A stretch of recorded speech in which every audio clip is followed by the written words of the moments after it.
All right, well, let's go ahead and get started. Welcome, everyone, to Marin County Children and Family Services Mandated Reporter Training.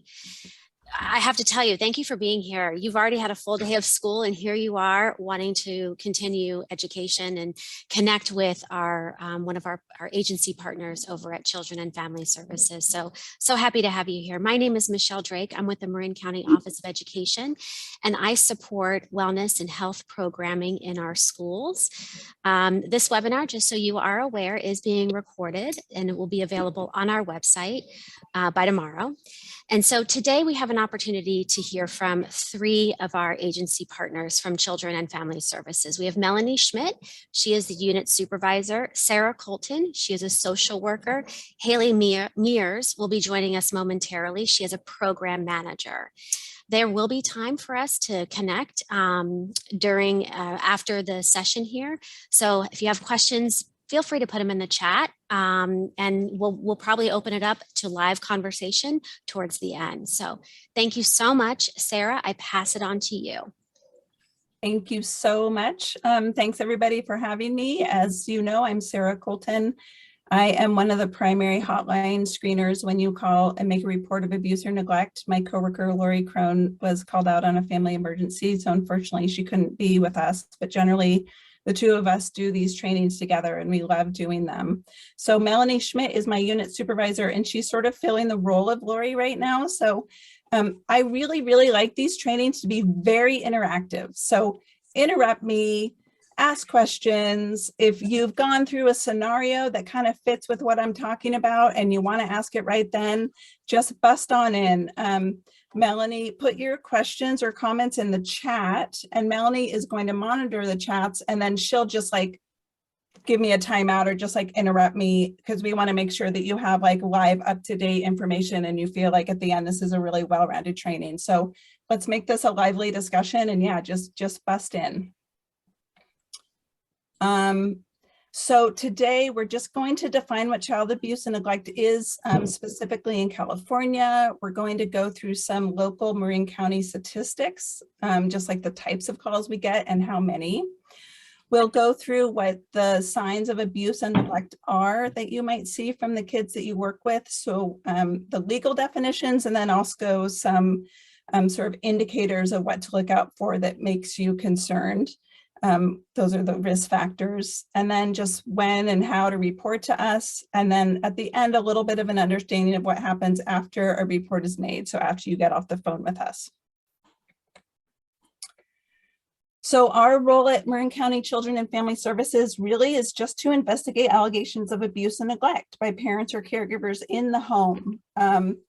We want obviously to protect children from abuse and neglect by their parents. You know, we have been trying for decades to get away from this like baby snatcher moniker that we have. We truly feel like children are better off being raised at home with their parents if it can be done safely. That's our primary goal. Yes, we will remove kids if we determine that that parent at the time cannot keep their child safe. So those are our two objectives. And we refer families to services in the community to help them keep their children safe. So that's either family maintenance, the kids are in the home, or family reunification, they're trying to get their kids to come back with them. That's our job. My job and Lori's job and any after hours or lunchtime people that you talk to is to get information from you. So you guys are concerned, you have red flags, you're calling to consult or make a report. We're gathering that information from you and sort of starting to think about what we're looking at for the abuse and neglect allegation. When we get off the phone, we're making additional contacts. So we call the police, law enforcement, to see if there's any activity to a home. We might try to call a school or talk with a counselor if we're not talking to you already, or other community partners. There's a lot of HIPAA laws. We can't always get information, but we are trying to make additional contacts to get that nice, well-rounded story. So there's a database in California called CWS, Child Welfare Services, and every single child welfare agency in California puts their referrals into this database. It's called CWS, Child Welfare Services. So it's great because I and Lori and I are able to go in and look up that family and see if they have history with us in Marin County or history in surrounding counties of abuse or neglect. So we're referring that child welfare history, reviewing that. And then ultimately we're making a decision about what we can do. Are we going to evaluate it out, which means we can't investigate? Are we going to send out a social worker immediately, like within 24 hours, or is it going to be a 10-day investigation? And to do that, we're utilizing this decision-making model called structured decision-making. It basically is the legal definitions of what abuse and neglect is. So we're taking your story and what you've told us and the concerns, and we're running it through this model to see if we have a legal authority to intervene in a child's life. It's a big deal, right? You know, we're going to the school. It can be traumatizing for the kid and the family. We're not taking that lightly. So we want to make sure that we're on good solid ground. Can I just add there too, Sarah, too? It's so the SDM, what we call the SDM tool, it's an evidence-based tool, and it's a tool that most other counties in the state of California use. So when you're calling us, we're all using kind of the same tool, and we're running the facts within this tool. So just wanted to add that. Thanks. Yeah, and obviously it's designed to take out bias, right? Like it's not our opinion or our feeling about what should happen. It's all up and up. Thanks, Melanie. Okay, so your role really is to make a report within your professional capacity if you have suspicion, reasonable suspicion that a child is being abused or neglected. So, is there a question? No, okay. So yes, proof of abuse, like you do not need to call us and have absolute solid proof that abuse is occurring. You have a concern or you have red flags. You're calling us to do a consult and talk through it, or you're making a report, but yeah, you don't have to have like end all be all proof. We'll handle that part. It's just often determined through investigation. There are times that we know when we're talking with you that you don't have quite enough information or concern that would legally allow us to go out and investigate. And we'll try to talk you through that. And we might ask you to see if there's a possibility for you to go back and ask more clarifying questions. Obviously, we don't want, like, we want to do that with you with your comfort level. You know, if you're done with this kid and you're like, she's really not going to talk with you anymore, you know, we'll talk through that. But there are times that we might just need a little bit more clarity so that we can go out and help this family.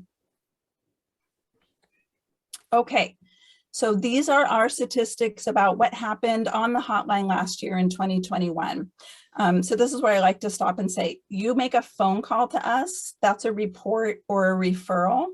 And that report gets typed up and gets put in our CWS database. So of the phone calls, and not every single phone call we get gets turned into a report, a referral. So we had 1,021 total reports made to CFS. Those are reports that went into CWS. I would say we probably have like maybe double that amount of phone calls.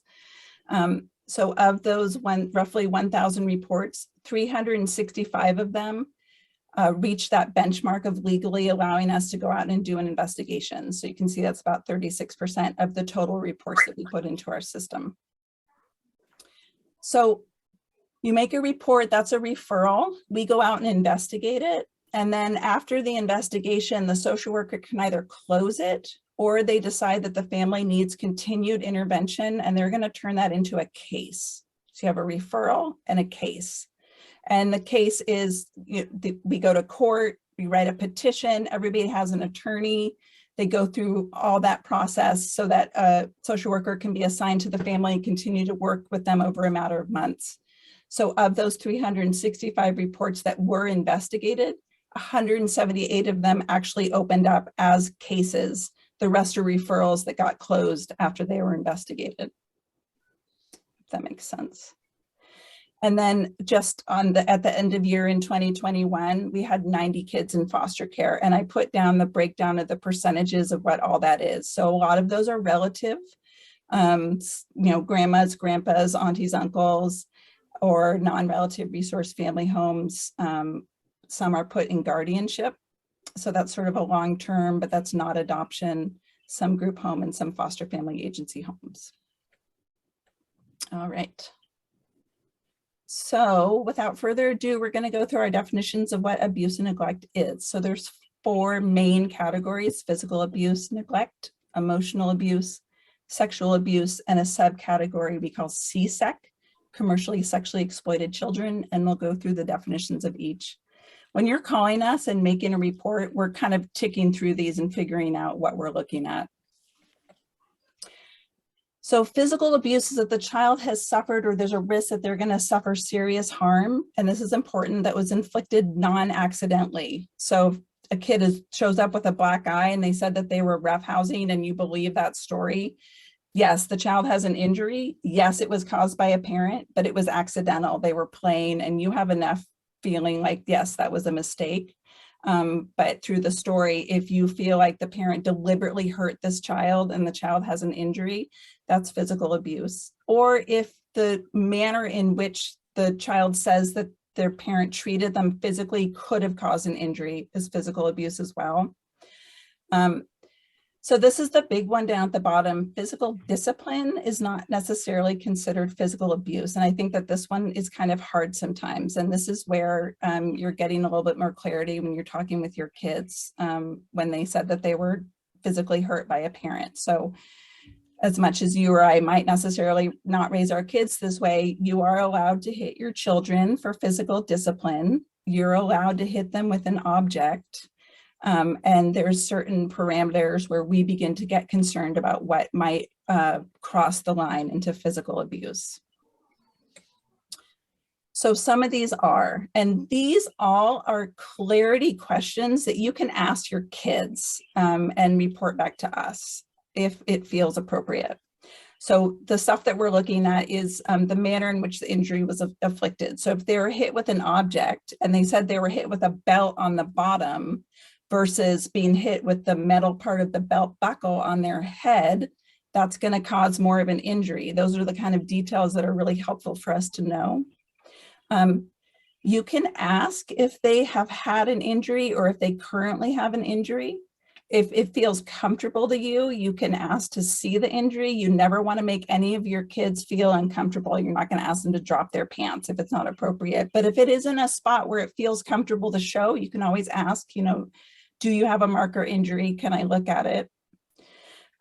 Sometimes people even take photos and they can send those to us, and that's really helpful if there's really a big injury. Another indicator of physical abuse is if a child hasn't been taken to the doctor. So if a parent, you know, willfully inflicted an injury on a child and is delaying and taking them to the doctor because they know they're going to get in trouble, that might be an indication.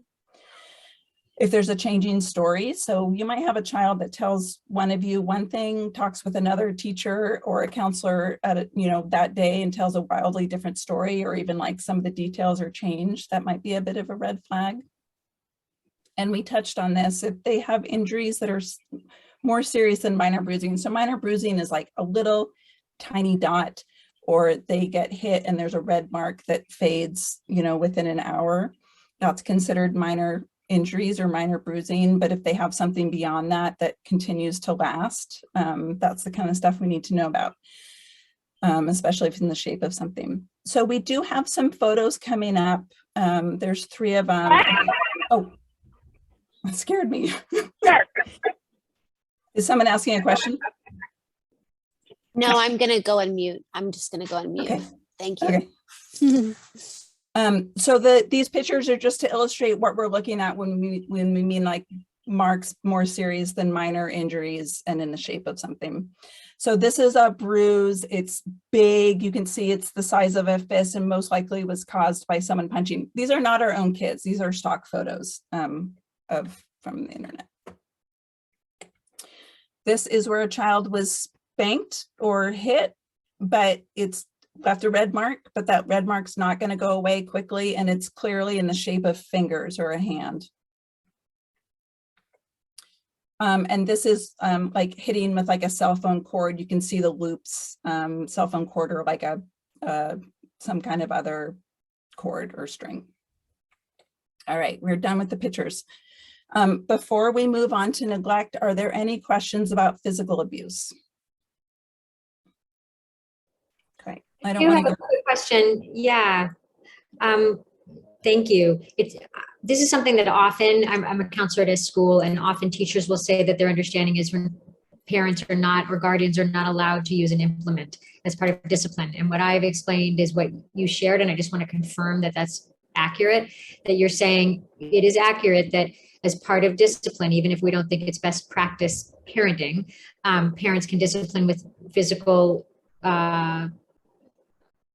force, with being physical with their children, and they can use an implement, but it's more about kind of what the marks are and how it's done and where. Is that accurate? Where we might have some question, the things you've just walked through, but just by itself, having done something physically to their child and even using an implement by themselves, that doesn't equal abuse or suspicion of abuse. Is that correct? That's completely accurate. Yeah, absolutely. So if a kid says to you, my mom hit me with a shoe or a sandal last night, don't be afraid to say, oh, I'm so sorry. Where did they hit you? Oh, I got spanked on the bottom. Did it hurt? Yeah, a little, but now it's fine. Or my mom hit me with a shoe last night. Oh, where did that happen on your body? They hit me on the back of the neck with the heel of their stiletto. That's going to be more serious. So that's great question. I'm so glad you asked that. And yeah, that's where it's important to get details and why. Thank you. And is there still a distinction, and maybe this never existed, but my memory from years ago was a distinction between an open hand and a closed fist? Yeah, and that's another clarifying question you can ask. What did mom's hand look like? You don't want to ask leading questions. Oh, did dad punch you with a fist? That's a leading question. What did mom's hand look like? And sometimes they'll show you, open hand or closed fist. That's another great question. Obviously, we're going to be more concerned about a kid getting like punched in the jaw than, slapped on the side of the leg. Okay, but that by itself, even a closed fist to some part of the body, isn't by itself like, oh, that converts it into a report or a referral. I would say on the hotline, if I hear that a kid has been punched, that's going to send up my spidey senses a little bit more than a kid getting slapped. Yep. So that's why it's really important to find out like kind of how hard they were hit and where on the body they were hit and if it left any marks or injuries. Yeah. Thank you. Yeah, thanks for the question, Lisa. Oh, and I'm sorry, I have one more. You had mentioned don't make a child uncomfortable. Sometimes we're in the position of a child, we see that what looks like some mark and we want to ask them to show us more. We've heard from someone that they have a mark that's not so easily visible, like right under their shirt or on their stomach, this recently happened, someone stood up and their shirt lifted a little bit and a classmate saw what they thought might be a mark on their stomach. Are we to ask them to lift a shirt a little or to move a shirt to show us something? Or is that really not reasonable because that's kind of too intrusive? You know your kids best and you know the relationship that you have with your kids. So if this is someone you know well and you feel comfortable asking them, or they're young, can you show me your tummy? Yeah. That's kind of up to you with your comfort level and knowing the child and what you think you guys are going to be okay with. If you're not comfortable with that, but you can ask them if they have an injury and they say yes and they don't want to show you, but they can describe it, great. That's good too. Or if they say no, and then we make a choice, if it's a middle school student, for example, and a different age where we're thinking there might be something different, we make it an informed choice, is what you're saying. It's an informed choice. Yeah, absolutely. Yeah, thank you. I'm thinking too, like you might have nurses who might be better equipped, hey, would you mind, maybe we could go see the school nurse and take a peek at that. I think that can be, a resource too available. Yeah. Okay, moving on to neglect. We have subcategories that you guys don't have to worry about. We'll do this, but it's severe neglect, general neglect, and threat of neglect. And we put in here that neglect is not due to poverty, and that's really important. Sometimes kids' basic needs are being neglected, food or shelter or access to being able to shower or get clean, but it's because the family needs resources and help, not because they're deliberately, willfully neglecting their child. So that's an important distinction. So this is sort of where we're getting into basic needs. So a child suffered, or there's a risk they're going to suffer harm or illness as a result of the parent not providing food, clothing, shelter, or medical treatment. Also, if they're not supervising or protecting the child, if they're leaving their child with someone who's known to harm children, they know this about the caregiver they're leaving their child with. They've hurt children in the past and they continue to leave their children with that person and the child gets hurt. So some indicators of neglect fall under physical appearance, health and safety, and environmental. And we'll go through what all that is. So neglect reports are made when more than one indicator is present. We want to kind of get a constellation of different neglect concerns, and we'll talk you through and ask you clarifying questions when you're calling us with a concern about neglect. So some indicators of neglect for physical appearance. So if they're wearing inadequate clothing for the weather, that's not as much up here, but you know, if it's really cold out and they're chronically coming to school wearing only shorts and they don't have a jacket, and you've talked with the parent and asked them about this and they continue to come to school not adequately prepared and they're cold. If they're wearing soiled clothing or clothing in need of repair, if they're listless, tired, low energy, or lethargic, often that means they're not maybe getting a lot of sleep at home. Figure out what that's about. And then this one, poor hygiene. Sometimes kids come to school and they're really, really smelly. They need to shower. You talk with the parents, they're not showering, they're not bathing. But if it's not affecting their daily functioning, they have friends, they're happy. It doesn't seem to be that big of a deal. It's not affecting them. That's one thing. But if people are like shying away from them and they're feeling isolated because they're dirty and they need to be cleaned up, that's something we want to hear about as well. That's a question we'll ask you. Is it affecting their peer relationships? So some health and safety concerns, poor dental hygiene. So they're, again, you know, with all of these, generally what happens with neglect is that you're concerned about neglect. If you can talk to the parent and you talk to them about that and ask them to change, and then a week or a month goes by and there's not any change, that's a call to us. So poor dental hygiene, they're not taking their kid to the dentist. This also falls in line with missed medical or mental health psychiatric appointments. You know that the child needs to go to the doctor or be in some sort of therapy or mental health services. You've talked to the parents about it, asked them to get on that, and they're not doing it. That's neglect. Some other indicators is they're always ill. This one is a big one, chronic tardiness or excessive absences. Being absent just in itself with no other indicators, certainly you can call us about that, but most likely what we're going to ask you to do is if they've been referred to the attendance review board, are there other concerns of neglect that you've noticed? How long has this been going on? And what efforts have you made to reach out to the family and to try to get this child to school? And then reports being left alone for long periods of time. There's no law in California about what age your child can be left alone, but you guys can sort of figure it out. If you've got a really young kid and they say they've been left alone like all night long and that's happening over and over again, kind of what we're trying to figure out is what other supports are there? Is there a neighbor close by? Do they have a phone? I've had a couple instances where a child says they're left home alone because their parent they ate isn't all of home, it. but they're actually there. Maybe there was like that much left. They're actually there with an aunt or an uncle, but they say they're alone because their parent wasn't there. So that's an important distinction to find out. And then abandonment. Abandonment most often is when a child has gone to the hospital, usually for psychiatric reasons, and then the parent refuses to pick them up. And we'll handle that. Often we get those calls from the hospital. Okay. I don't know if you guys are ever going into homes, but these are neglect. Most often this is dealt with by the police.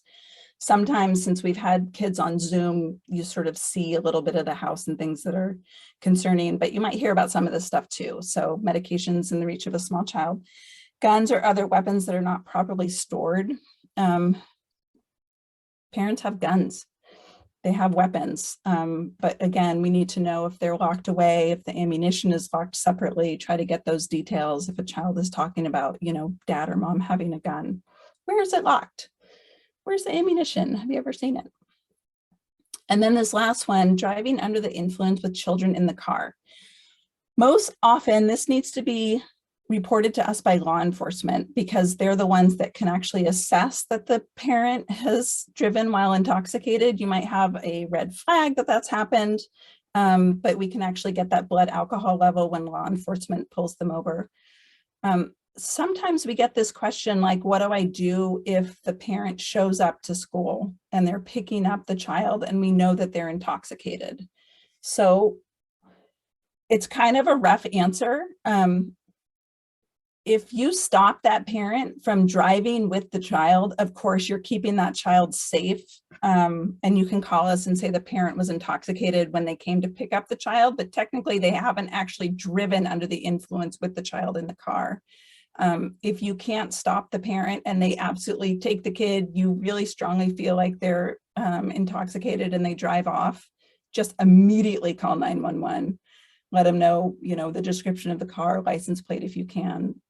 They will hopefully respond quite swiftly, and law enforcement cross reports that report to us, and we'll be able to open a referral on it.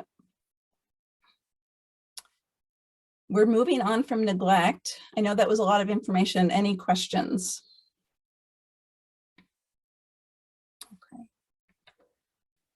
So emotional abuse is our third category, and basically there's two categories. The one most often that we get is children being witness to domestic violence incidents. So these are their parents or other adults in the home fighting, having physical fights or verbal fights that involve them threatening each other.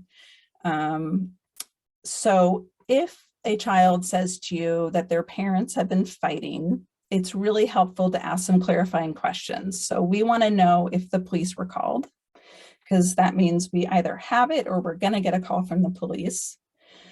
We really need to know where the child was. Were they in the room, right, where the parents were fighting? Were they in their own bedroom, but they heard the fighting? And then most importantly, did they get in the middle of the incident? So parent is holding a kid and the father punches, the mom. That kid is directly in the line of violence, and probably we're going to respond to that more quickly.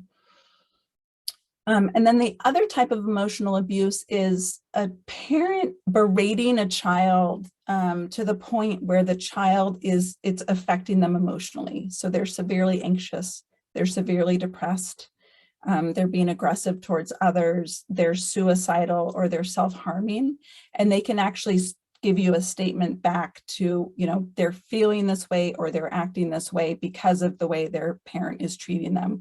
We definitely need that connection between those two things.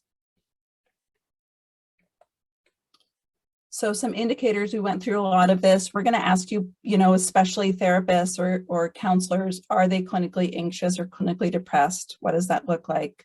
If they're being aggressive towards others. And again, as I stated, you as a mandated reporter are suspecting there's a link between how they're feeling or how they're behaving and how their parent is treating them at home. And sometimes these things go hand in hand. A kid is getting hit.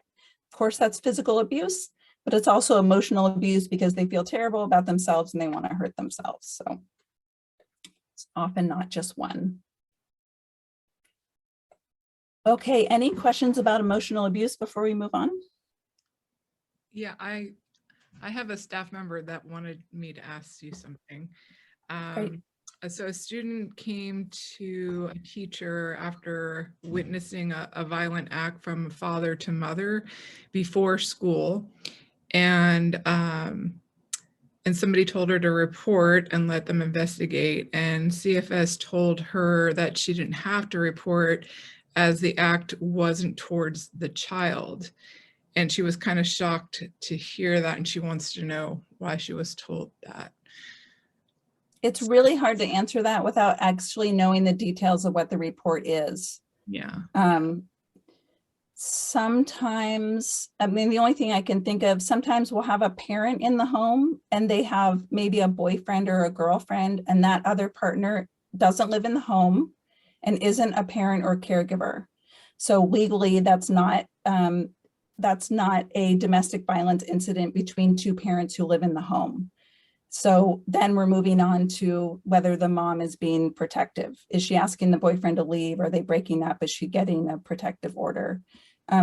So I'm sorry, Michelle, it's hard for us to really answer that question without knowing exact details about what happened on that call. Okay, but in the future, I was just thinking that maybe instead of calling CFS directly, call the police in that instance. If Certainly, yeah, to do you a could. health check or something. Yeah. Okay. Yeah, I'm not sure what calling the police and doing a welfare check in the moment is going to do, unless the police are willing to go to the home and ask them if there had been domestic violence in the home, sort of see like who the non-aggressor was and try to make contact with that person. Yeah. And we talk with law enforcement multiple times a day. So they're cross-reporting stuff to us, we're cross-reporting stuff to them. So if your person did call the police, you know, most likely they're going to call us if there's an incident that's happened. Okay. Thank you. Yeah. So sexual abuse, this is sexual acts by a parent to a child in the home or between siblings. Sexual abuse can be a parent intentionally touching their child.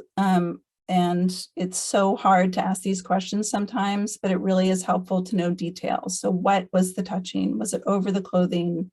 Was it under the clothing? How many times has it happened? This is one of the only times really that if a child comes to you and they're saying that they have been sexually abused or sexually assaulted by a parent or another adult in the home, you can kind of just get as much information as you can and then call us immediately, and we'll take over the investigation. We do have a forensic interview center in Marin County called the Prandy Center. Often kids who are making these kinds of disclosures will be referred to the Prandy Center. There's police officers there and detectives, and we're there. And they're given this forensic interview in sort of a safe place, and it gets recorded. And we do this to avoid the child having to tell this story over and over and over again, you know, re-traumatizing. So that's how we handle that. Parents and caregivers intentionally exposing children to pornography. So kids have access to just so much stuff now. So there's a difference between a child opening up a laptop that their parent has been watching pornography on and they happen to see it, versus the parent intentionally bringing the child over to watch pornography with them for their own sexual satisfaction. And well, the next slide has a few more details on that, but we'll talk quickly about sexual exploitation with more details later. But sexual abuse also is sexual exploitation, which is child trafficking, distributing pornographic material, or obscene sexual conduct. And we'll talk about all that more. It's going to be sometimes rare for a child to just come right out and disclose to you that they've been sexually abused. If they're able to do that, that's great. We've got a disclosure, but you also might just have some indicators that sort of put up your red flags that there's something going on. So if they have sexual behavior that's beyond age appropriate, it's a little bit more knowledge than they should have at that age. That in itself doesn't necessarily mean that the child is being sexually abused by a parent, because kids have siblings and they have older cousins and they hear all kinds of stuff. So it's helpful to sort of figure out, you know, where they're getting that knowledge, if they're using vernacular or terms. Hey, where'd you hear about that? Goes hand in hand with sexual knowledge beyond developmental expectations. If they're demonstrating sexual acts on children or toys, or if they have a physical injury, which you guys would not be privy to. Sometimes we see in schools 2 children in your school who are sexually acting out together. I think it's really important to become very comfortable with what's developmentally appropriate for kids.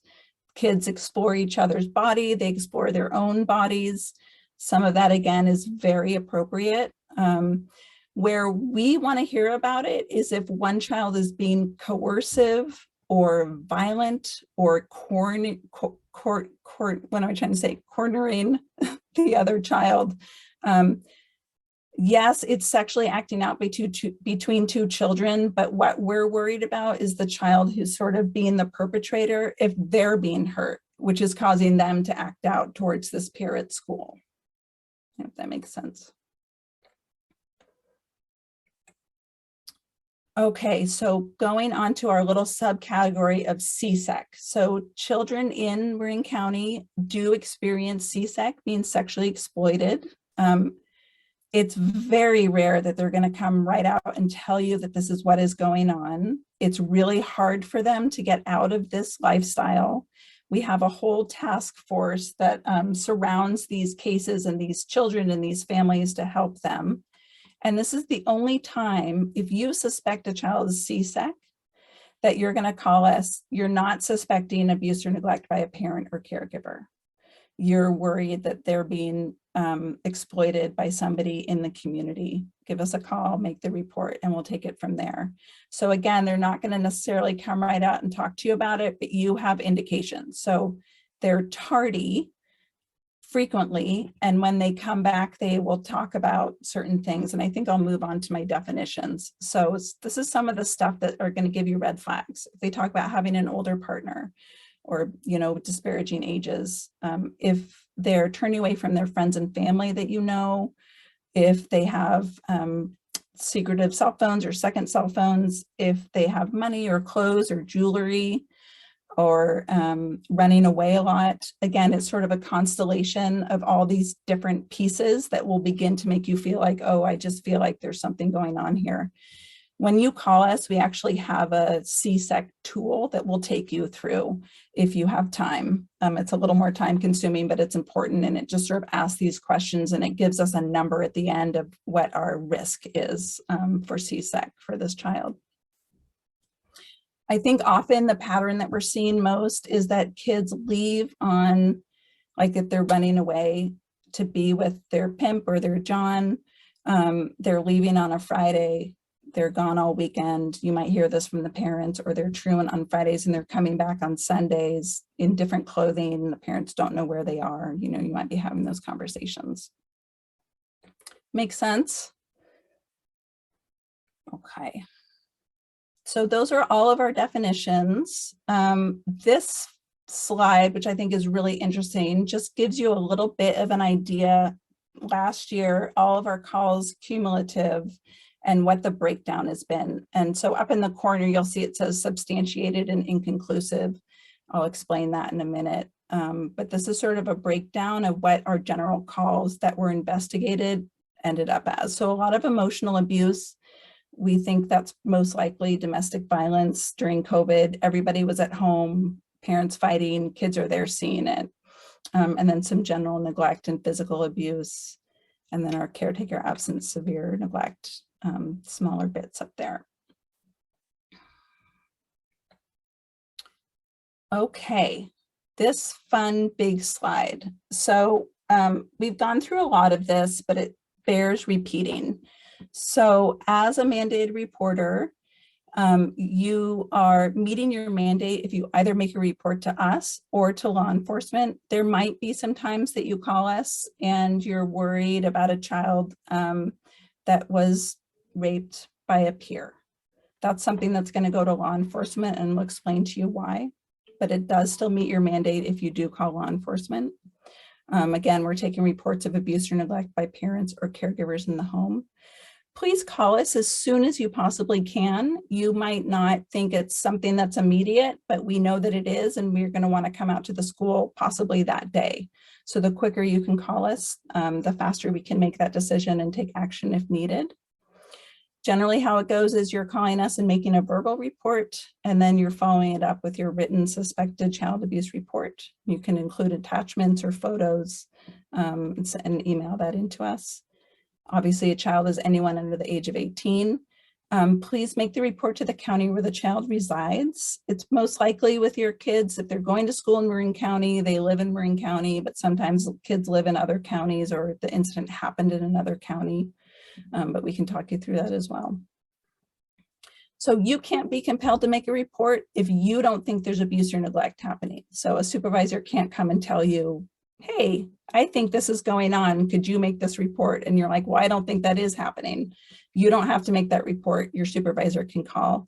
And then on the flip side, if you think there is abuse happening, your supervisor or someone else says, no, no, no, you don't need to call that. Nobody can compel you to do that. You can act completely independently. If multiple of you in a school or that are working with a family and children all have the same exact concerns, try to sort of consolidate that information and just make a report from one of you. We don't need multiple reports from people of the same incident.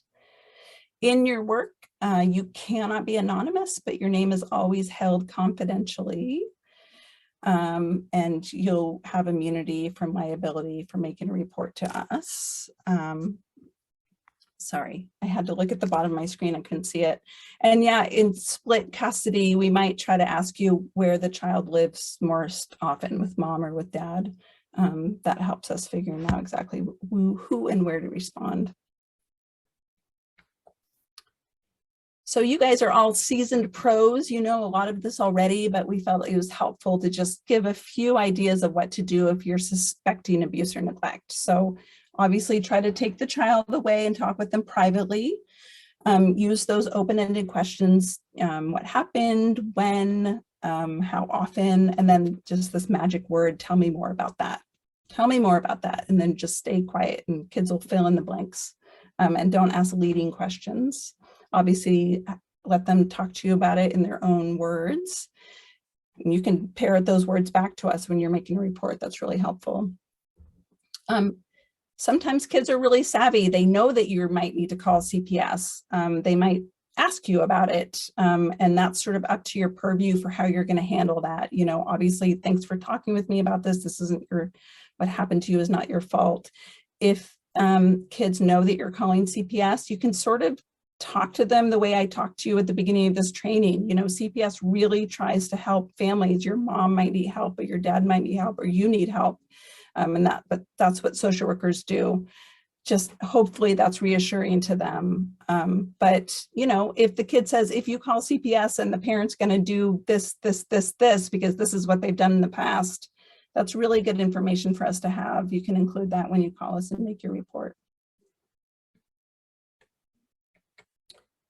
Obviously, if a child is in immediate danger, you're going to call 911. So our 2 response times are what we call an IR, that we're going to see the child. We have to put eyes on the child within 24 hours, or a 10-day response. Sometimes we do 3 days, or a 10-day response. We have to see that child within 10 days. So again, if you feel like a child is in immediate danger, you're going to call 911 and have the police go out and check on them.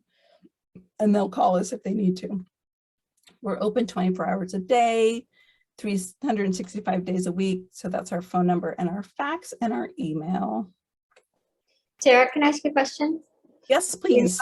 You mentioned that the timing is either within 24 hours or within 10 days. And I believe in years past, this might be some time ago, there was an immediate response, it was called, which is within a couple-hour window or a shorter window. Is that no longer the case? Like, I know very often if you have a child, they'll want to see the child that day at school if possible. But so it sounds like it's a slightly different window. Is that accurate? So yeah, what we call IR, immediate response, has always been 24 hours, but it certainly is likely that if you call us that day and we know we need to see that kid that day, we might come out to the school like truly immediately, like that day we're seeing them at school, because we want to see what's going on without letting them go home first. So it's still 24 hours, but we might be coming out to the school sooner. Okay, so again, easy. You're gonna, if you know for sure you're making a report, fill out that form ahead of time, and then you give us a call, and then you're gonna send in the suspected child abuse report to our email or our fax, and we'll give you all that information at the end of our call. So what happens if the report does not meet the legal definition of abuse or neglect? Legally, we can't intervene or go out and see this child. So it still gets documented, it still gets put in our database. Everything except general neglect gets sent to the law enforcement jurisdiction where the child lives. Sometimes they go out and do their own independent investigations, irregardless of what we're doing. So, a child might come back the next day and say, someone came to my home. It could be the police if we are not able to go out.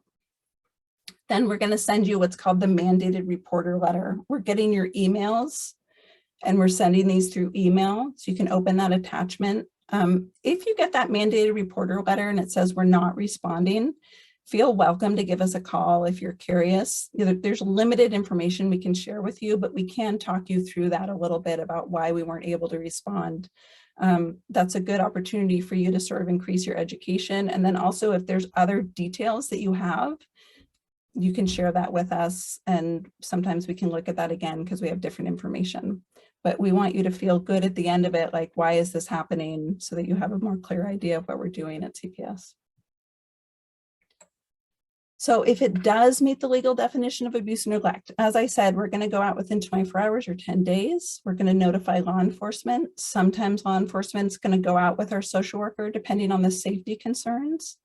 It's kind of great that school is back in session because we really like to go out to the schools and talk with them away from their home and away from their families. So most often our social worker is going to come to the school. And then they have 30 days to make a determination if the abuse or neglect allegations are inconclusive, unsubstantiated, or substantiated. And then going from there about what services they can offer to the family and if they're going to go to court and file to turn that into a case. Oh, that always comes up on me so fast. So that's the end of our training. This is a really good time to ask any lingering questions that might have come up or any scenarios that you've gone through and have a discussion. Hi, Sarah, this is Lydia. I just want to, if you please review the definition again of child abuse, and where does it say it's okay with an object? That would be a good reminder for me. In the past, it was open hand on a place where there is more muscle. So obviously the bottom or the arm, but now with the object, is there anything that says not with pointed, or is there any specification, or just general? Yeah, so again, and thank you. Thank you so much. This has been a reminder. Thank you. Thanks, Lydia. Yeah, no problem. So yeah, again, if a child says they were hit with an object, we want to, or if they're being hit, what we're looking for is if it's cruel or excessive or unusual, or if they're hit in a vulnerable part of their body, their head, their back, their neck, something that's going to cause more lasting injuries versus, a spank on the bottom. And again, if they're hit with an object, what is the object? How hard were they hit? Where on their body were they hit? And that leads us back to did it leave a mark or a bruise or an injury that you can see or that the child describes to you? And, some kids are spanked with a shoe as discipline, and you feel like it's discipline and the child isn't, severely hurt. There's no injuries, it's discipline. You don't need to call that into us.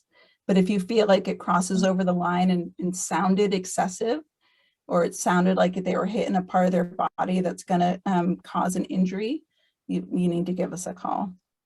Yeah. Thank you. Does that answer your question? Okay. Yes, thank you.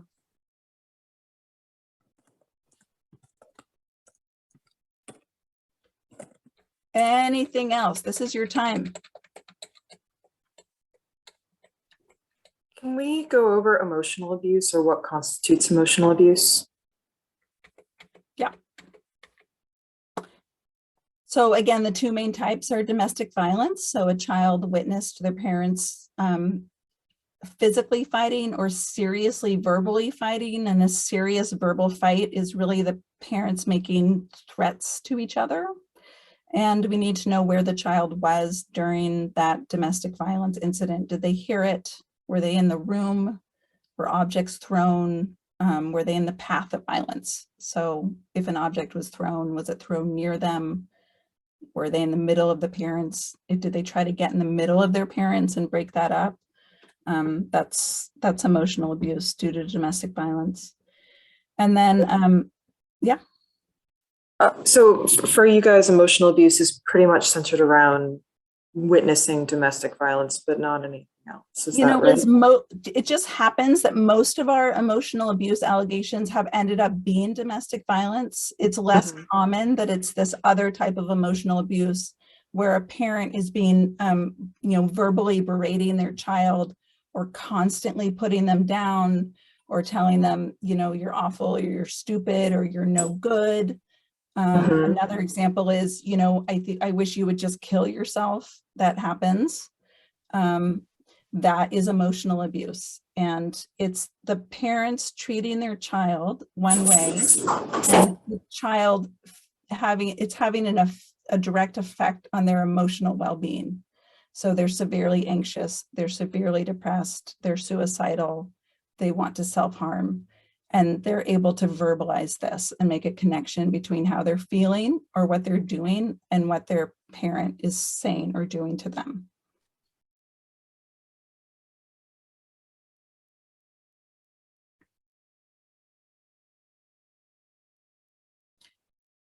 So I will say, if you have red flags, but you're really not sure if something is, we really don't like the term reportable because everything is reportable. We're not really able to tell you like, yes, report or don't. But if you want to talk something through, give us a call. We'll do a consult. If we feel like we really need a few more details to get a more well-rounded picture, we'll talk you through that. Or if this would be better served, does the family just need resources, or is this something that we could go to law enforcement? But we will do that consultation with you.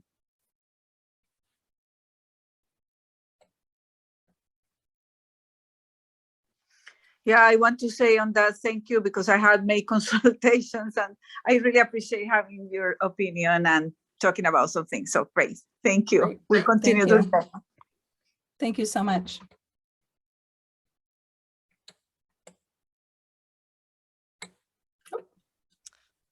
Hi, Sarah. Hi. Question as to how do you deal with a child who is either pre-verbal or has a significant intellectual or communication-based disability? It really depends on what your concern is. So do you have an example that you're thinking of? If a child's not able to respond to the questions that you're asking. If they can't talk to you about it, they can't talk to you about it. I mean, you're still calling us and giving us a report based on what your observations are in that case. And it's really important to know from you guys if you can't go talk with this kid because they're not able to verbalize, but we'll talk you through what your concern is. So again, if you're worried that the child is being hit, we're going to ask you the same questions. Do they have marks or injuries? Have you seen them be hit? It's a little more limited for sure. But we'll talk you through what your concern is. Okay, thank you.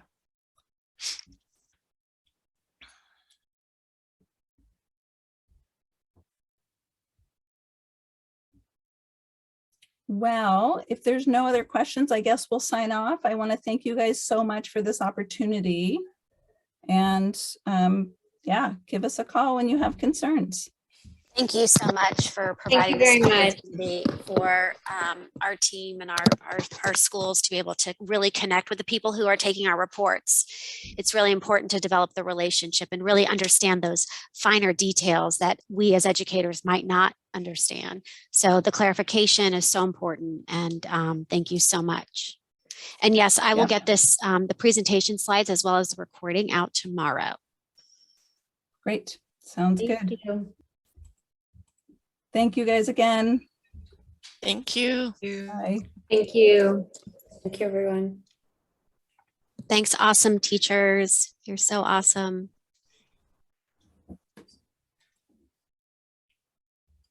Okay, I'm going to go ahead and end. Thank you very much, Sarah. Thank you, Melanie. Bye. You're so great. Thank you. Thanks. We'll be in touch. Thanks, Michelle. Bye.